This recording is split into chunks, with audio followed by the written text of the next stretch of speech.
اے اللہ مجھے اسلام کے راہ پر تانے پسند نہیں ہے، میرا بچہ واپس کر دے، میدان حشر میں زندہ کرے گا لیکن بچے کی ضرورت نہیں ہوگی، ابھی مجھے اپنے بچے کی ضرورت ہے۔ روایت میں تسکین آئے، وہ صحابہ بیان کرتے کہ جن ہاتھوں نے اس کو غسل دیا تھا وہ بچے کے ساتھ بیٹھ کر کے ہم نے عشاء کے بعد میں ناشتہ کیا، وہ بچے کے ساتھ بیٹھ کر ہم نے عشاء کے بعد ناشتہ کیا، 2 رکعت نماز پڑھ کے اپنے مردہ اور میت بچے کو اس نے زندہ کروا لیا۔ نماز کو ابھی تک ہم نے نہیں سمجھا میرے بھائیوں، نماز میں وہ پاور ہے، نماز میں وہ طاقت ہے۔ اب میرے گھر میں نمازی بے نمازی، میرا نوجوان بچہ بے نمازی، تو پھر یہ مسائل کا حل کیسے ہوگا؟ اس لیے میں بہت ادب کے ساتھ اپنے بھائیوں سے بات کرتا ہوں، اپنے بڑوں سے بات کرتا ہوں، اور میرے پیارے بچوں سے میں بات کرتا ہوں۔ میرے نوجوان بچوں، اللہ کا یہ حکم تو مت چھوڑو، نماز کو تو مت چھوڑو، نماز تو اپنی زندگی میں لے آؤ۔ رمضان آتا ہے، رمضان وہ کونے پر نظر آتا ہے، نوجوان بیٹھا ہوتا ہے، وہ کونے پر قرآن کی تلاوت، وہ کونے میں بیٹھا ہوا نوجوان، لیکن رمضان گیا، اس کے بعد میرا نوجوان مسجد سے گئے گئے۔ اے میرے نوجوان بچوں، میرا دل کہتا ہے وہ کونا روزانہ آپ کو بلاتا ہے، کہاں گیا نوجوان جو ادھر بیٹھ کر کے وہ رویا کرتا تھا، جو ادھر بیٹھ کر کے قرآن پڑھا کرتا تھا، کہاں گیا میرا نوجوان؟ وہ مسجد کا کونا آپ کو یاد کرتا ہے، وہ مسجد کی سطح آپ کو یاد کرتی ہے۔ رمضان کے لیے نماز نہیں ہے میرے نوجوان بچوں، رمضان کے لیے نہیں ہے۔ ارادہ کرو، سب ارادہ کرو، آج سے کوئی نماز نہیں چھوڑے گا۔ یہ میرے نوجوانوں سے کہتا ہوں، کس کا ارادہ ہے ہاتھ اٹھاؤ کہ آج سے کبھی نماز نہیں چھوڑیں گے۔ میرا تو پکا ارادہ ہے۔ اللہ ہم سب کو نمازی بنا دے۔ اور دیکھو، زندگیاں سادی رکھو، زندگیاں سیدھی سادی، اور گناہوں سے اپنے آپ کو بچایا کرو، تنہائی کے گناہ سے اپنے آپ کو بچایا کرو میرے بچوں۔ میں اپنے ہاتھوں میں اپنے نوجوان بچوں ہی سے بات کرتا ہوں، تنہائی کے گناہ سے بچو۔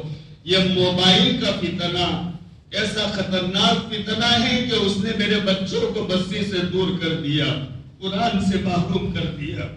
اللہ کا کلام یہ الماریوں میں رکھنے کے لیے نہیں ہے، فجر کے بعد تلاوت کے لیے، ظہر کے بعد تلاوت کے لیے، عصر کے بعد تلاوت کے لیے۔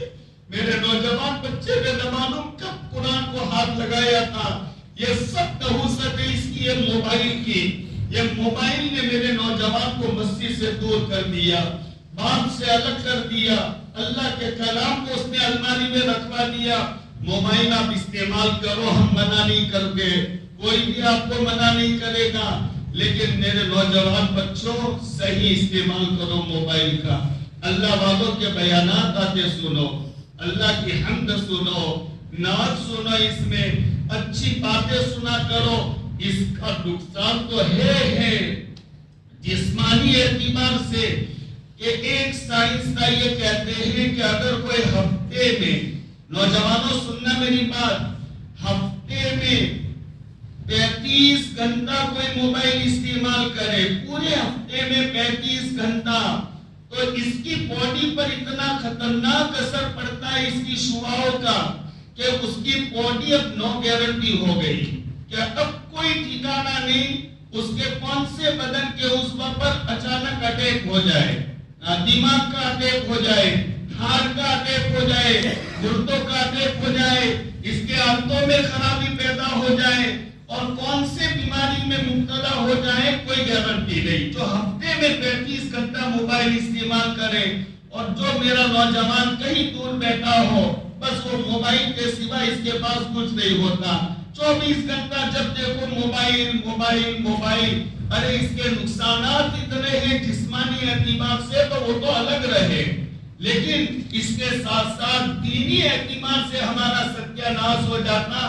اس میں موبائل کو ہم استعمال کریں، صحیح استعمال کریں گے میرے نوجوان بچوں، صحیح استعمال کرو موبائل کو، غلط نہیں۔ نمازوں کا اہتمام کریں گے, انٹرسٹ سے دور بھاگیں گے. کوئی زبردستی بھی ہمیں دے گا تو کبھی اس کے قریب نہیں جائیں گے, نہیں تو اجڑ جائیں گے.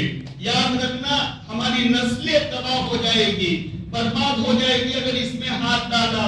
اور موبائل کو غلط استعمال نہیں کریں گے, گناہوں سے بہت دور رہیں گے.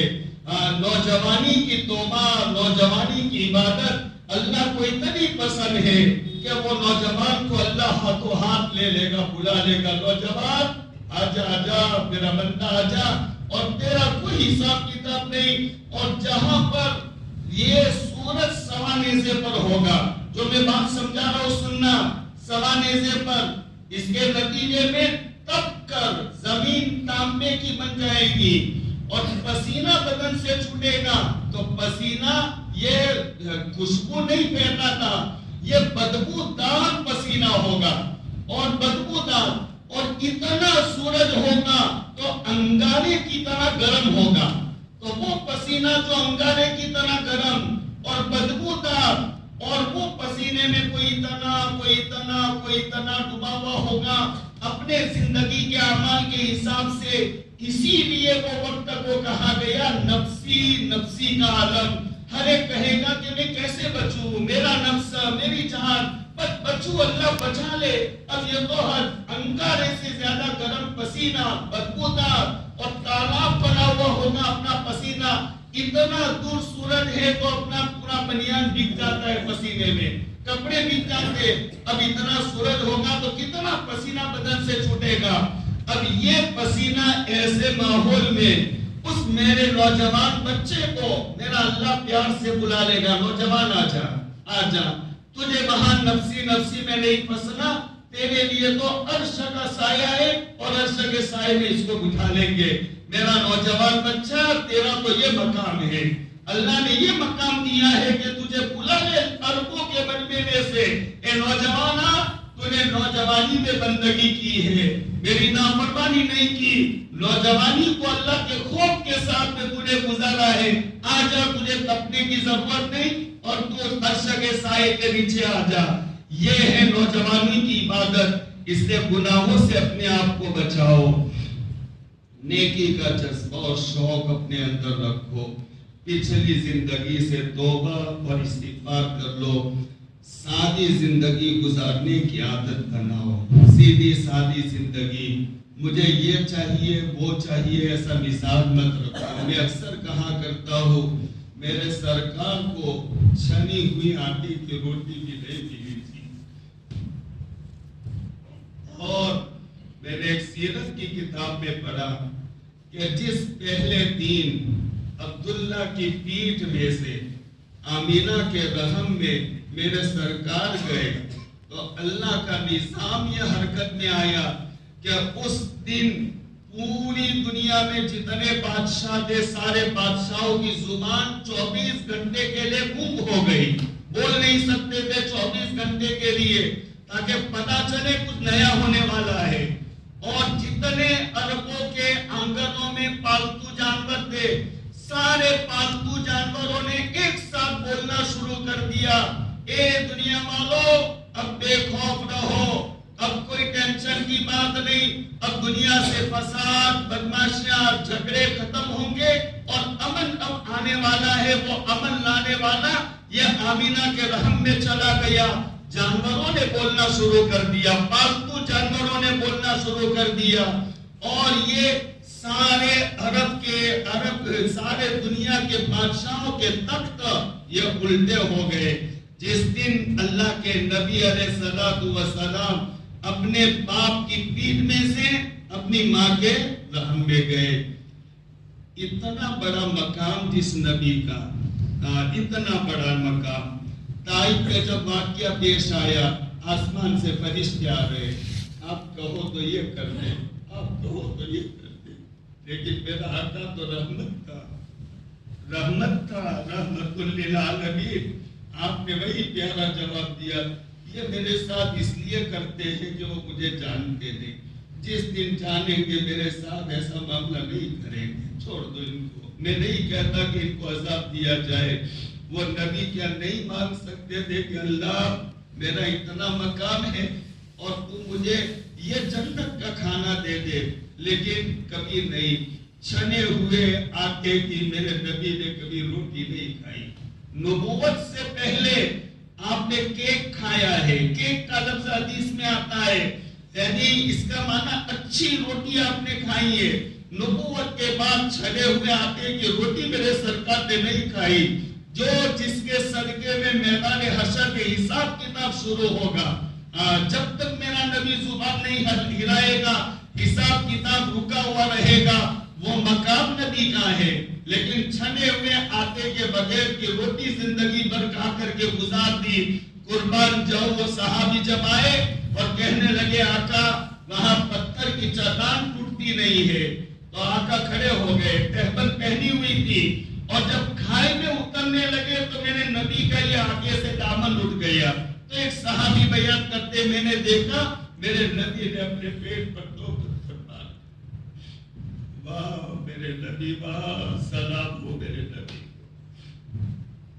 ہم نے ایک پتھر مانگا تھا، میرے نبی نے تو مجھے کیوں نہیں چلے گا، موبائل کے بغیر کیوں نہیں چلے گا، مجھے ایسا مکان چاہیے، کیوں ایسا مکان چاہیے، میرے نبی کو سب کچھ چلا، مجھے کیوں نہیں چلے گا۔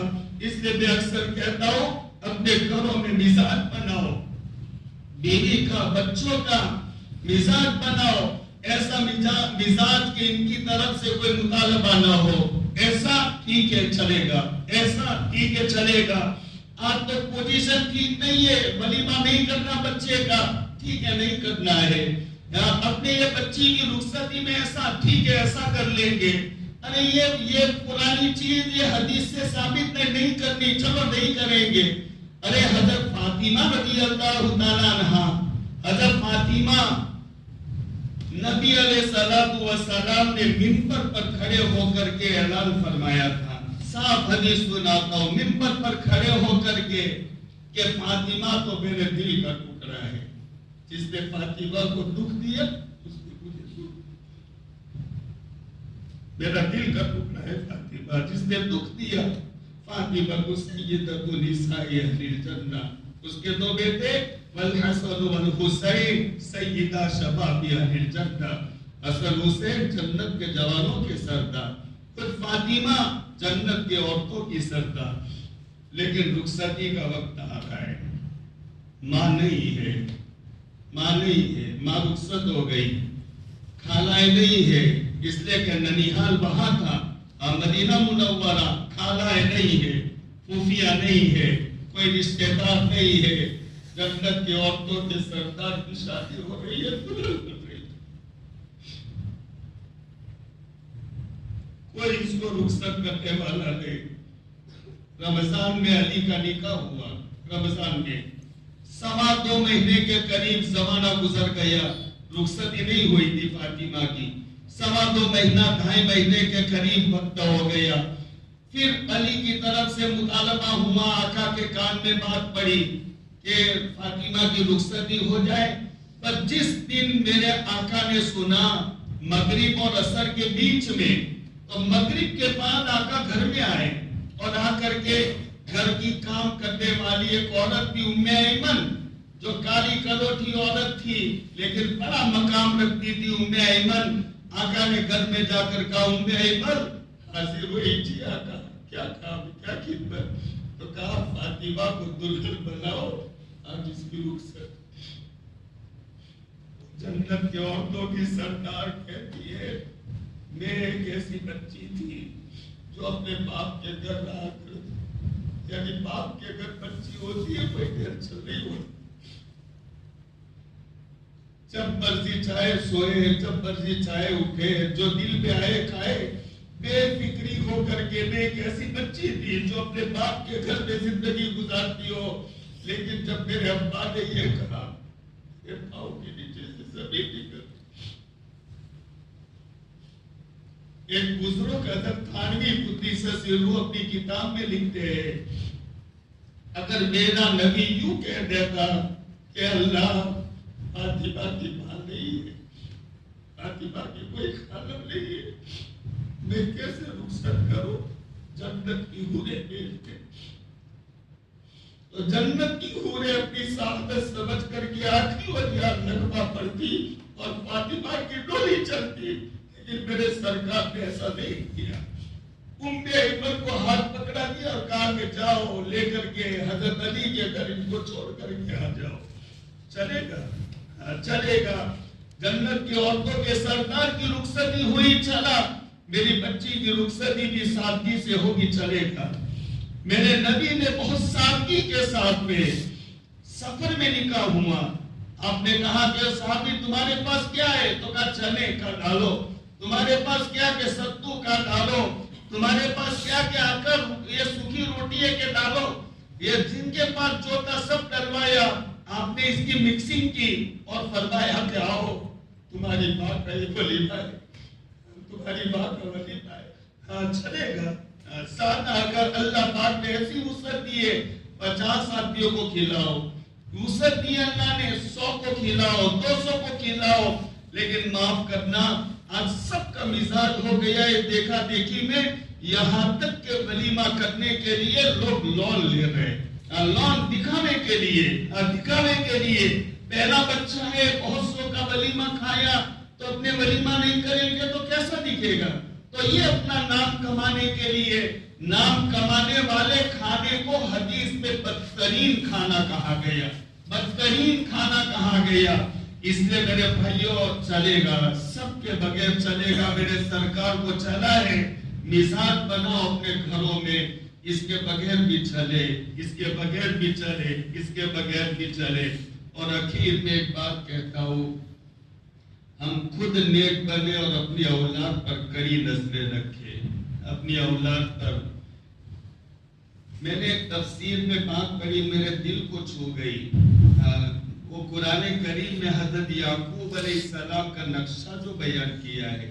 یعقوب علیہ السلام کون تھے؟ سنو خالی، خود نبی تھے، ان کا بیٹا یوسف علیہ السلام نبی تھے، ان کے ابا اسحاق علیہ السلام نبی تھے، ان کے چچا اسماعیل علیہ السلام نبی تھے، ان کے دادا ابراہیم علیہ السلام نبی تھے، خود نبی، بیٹا نبی، باپ نبی، چچا نبی، دادا نبی۔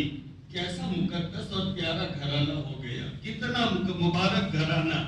تو ایسا مقدس نبیوں والا گھرانہ، لیکن جب موت کا وقت آیا تو اپنے اولاد کی یہ فکر تھی کہ سارے اپنے خاندان کے اپنے بیٹے اور بیٹوں کی اولاد سب کو جمع کیا، اور جمع کر کے موت کے وقت میں حضرت یعقوب الموت یہ قرآن میں نقشہ کھینچا ہے۔ تو وہ اپنے اولاد اور پوتوں سے کہنے لگے کہ بچوں، میں نے آپ کی جو تربیت کی تھی لیکن آج میں دنیا سے جا رہا ہوں، میرا وقت آ گیا، تم بتاؤ میرے بعد میں تم کون سی پٹری پر چلو، تاکہ میں اطمینان سے بنوں اور اللہ کے پاس جاؤں۔ ماں تعبدون من بعدی، تم کون سی پٹری پر چلو گے؟ جو کوئی سوچ نہیں سکتا، ایسے نبیوں والا گھرانہ کوئی سوچ نہیں سکتا کہ ان کی اولاد پٹری بدل دے گی، لیکن اپنی اولاد کا اتنا فکر۔ حضرت لقمان حکیم، جن کا قرآن میں 2 جگہ تذکیر آئے ہیں، 1000 نبیوں کے پاس رہنے والے تھے، 1000 نبیوں کی صحبت۔ پہلے زمانے میں ایک زمانے میں بہت سارے نبی ہوتے تھے، تو 1000 نبیوں کی شاگردہ اور صحبت پانے کے نتیجے میں اللہ نے ان کو حکیم بنایا تھا۔ وہ لقمان حکیم کا قرآن میں تذکرہ ہے۔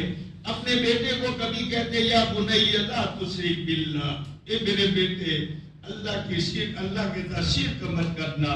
کبھی کہتے اقیم الصلاۃ، میرے بیٹے نماز کا اہتمام کرنا، نماز کی پابندی کرنا۔ یہ اتنے بڑے اپنے اولاد کی فکر کر رہے۔ ارے اس سے بڑھ کر بات اللہ کے نبی علیہ السلام پر جب آیت نازل ہوئی وَأَنذِرْ عَشِيرَتَكَ الْأَقْرَبِينَ، تو آقا نے اپنی بیٹی فاطمہ کو بلایا، اپنی پھوپھی صفیہ کو بلایا، اور ان کے سامنے کہنے لگے بیٹا جو مانگنا ہو مجھ سے مانگ لو، پھوپھی جو چاہیے مجھ سے مانگ لو، دنیا میں میں اگر دے سکتا ہوں تو دے دوں گا، لیکن آخرت میں تو کوئی کسی کے کام نہیں آئے گا، بیٹا اپنی زندگی بنا لو، جیسے آخرت میں تمہیں زندگی گزارنی ابھی دنیا میں تیاری کر لو۔ آپ